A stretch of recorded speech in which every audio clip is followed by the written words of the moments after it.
Aldiriko trenen transferentzia luze joaten ari da. Legebiltzar honetako hemeroteka begiratuta gutxienez 20 urte daramatzagu gaiari bueltak ematen, gora eta bera, eta hau joaten ari da Euskal Y-koaren eraikuntza baino luzeago. Eta badirudi, unean uneko interesen arabera, jartzen dela edabideetan, ez da, noizean behin, transferentzia hau gertu dagoela, ez da. Eta, azken boladan intensidade gehiagorekin zabaldu da edabideetan, gutxienez azken urtean, segurazki, hauteskundeak gerturatu ahala, ikusten zen, nolabait berriz ere, behar bat jaurlaritza honen partetik, irudikatzeko zerbait egiten dela, ez da. Eta, gure ustez hau modu serioago batean hartu beharko litzateke. Zeia duela 13 hilabete agertzen zen titularretan inminentea zela traspasoa, eta, hementxe gaude nahiko modu antzekoan, ez da. Beti daude aitzakiak, oso konplexua dela, oso garestia, Renfek daukala kontratu bat 2028 arte. Jakin nahiko genuke zeintzuk diren arazo konkretuak, ez da? Eta horretarako, legebiltzarkide bezala zer da nere lana, galdetzea eta eskatzea informazioa jaurlaritzari. Eta eskatu genuen 2022ko apirilean, esan zen publikoki, Espainiako gobernuak bazuela proposamen bat idatzita beltzatxuriaren gainean, eta jaurlaritzak jarria zuela alegazio bat. Eskatu genituen 2 paper horiek, eta jaurlaritzari, eta erantzun zigun Garamendi sailburuak esanez ez izkigula emango. Ez izkigula emango, hori emateak jarriko lukelako arriskuan negoziazioa, ez da? Diskrezioz eraman behar zelako eztabaida hori edo negoziazio hori. Itxaron genuen pizka bat gehiago, berriz ere edabidetan filtrazioak, berriak, berriz ere inminentea dela, eta urrian eskatu genuen berriz ere. Azken 5 urteetan, 2 gobernuen artean, Jaurlaritza eta Espainiako gobernuen artean, elkartrukatutako paperen kopiak nahi genituen. Eta berriz ere erantzuna, handik aste batera, esateko hori erantzun da zegoela, eta erantzuna dela, ezin dugula hori jakin.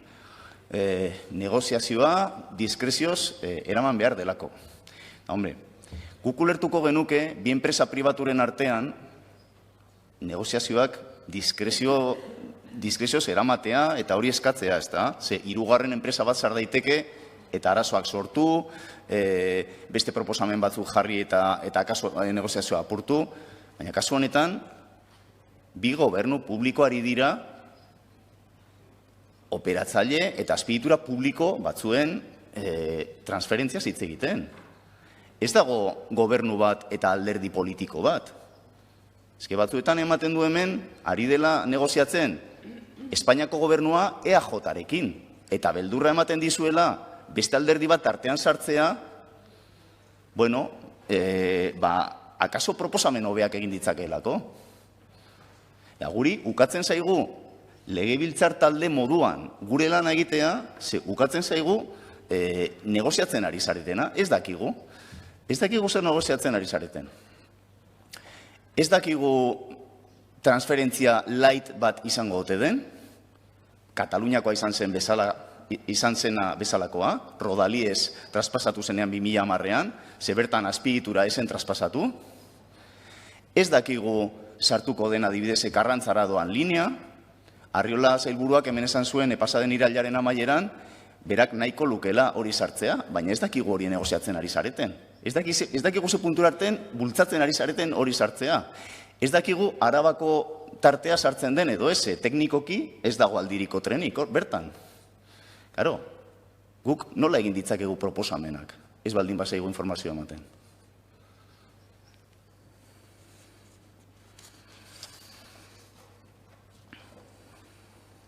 Guk ulertzen dugu ez ematea ahozko komunikazio guztien berri, bilera guztien berri, baina, paperak daudenean mahai gainean, errepikatzen dut, 2 erakunde publikoren artean eta eztabaidatzen ari dena azpiegitura publiko bat da, uste dugu, herritarrek eskubidea daukatela jakiteko eta alderdi politikoek eskubidea daukagula jakiteko proposamenak egiteko.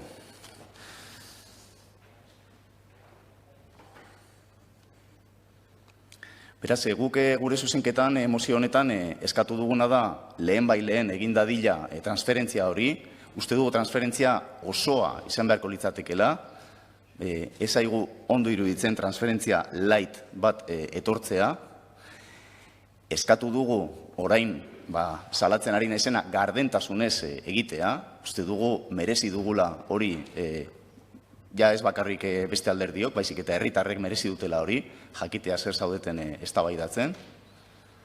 Eta azkenik eskatzen dugu baita ere, baliatzea negoziazio hau, guretzat oso garrantzitsua den gai baterako, eta uste dugu aprobetxatu beharko litzatekeela abagunea, baita ere aldiriko tren zerbitzu berriak sartu alizateko. Igual ari zareteia hori horretaz hitz egiten, baina ez dakigu. Nola ez diguzuen informazioa ematen, eta hori da eskatzen duguna. Seguk ere aportazioak egin nahi ditugu zentzu positiboan. Eta hau litzateke aportazio bat positiboan. Uste dugu besteak beste Arabako Lautadan Gasteizek izan dezakela aldiriko tren zerbitzu bat, eta Euskotrenek gestionatuko lukeela, edo gestionatu beharko lukeela. Uste dugu aukera ona dela negoziazio hau hori bertan jartzeko. Ze Gasteiz da Euskal Autonomia Erkidegoan hiriburu bakarra aldiriko trenik ez daukana. Eta uste dugu Miranda, Gasteiz eta Altsasu artean jarlitekela zerbitzu oso interesgarri bat. 24 geltoki baino gehiago edukiko lituzkeena. Eta aprobetxatu zitekeen geltoki berriak egiteko Salburuan eta Zabalganan, auzo berrietan. Salburuan ja 20.000 biztanle daude, eta Zabalganan 30.000. Eta haundituko da datozen urteetan. Hor geltoki berriak kokatu litezke. Izango bagenu aldiriko tren zerbitzu berri horren eskumena. Are gehiago, jundizen ere badago merkantzia geltoki bat. Merkantzia geltoki hori orain Espainia berritzera doa. Uste dugu aprobetxatu beharko litzatekela abagunea, bertan ere bidaiarientzako geltokia jartzeko. Ze, jundiz oso handia da, 700 hektaria dauzka. Baina, mendebalde hartan badaude langileak inguru hortan. Garraioaren hirian eta Merkadonako bloke logistikoan eta hor zerbitzu eman lezake geltoki horrek. Beraz uste dugu hori aprobetxatu beharko litzatekela negoziazio honetan. Esan bezala, ez dakigu horretaz hitz egiten ari zareten ala ez, ukatu diguzuelako informazioa. Beraz, gure ustez, transferentzia hau egin behar da lehen bai lehen, izan beharko litzateke osoa, uste dugu gardentasunez eraman beharko litzatekela aurrera, eta uste dugu aprobetxatu beharko litzatekela aukera, eskatzeko aldiriko tren zerbitzu berriak jarri ahal izatea, eta hemendik guk geuk kudeatzea.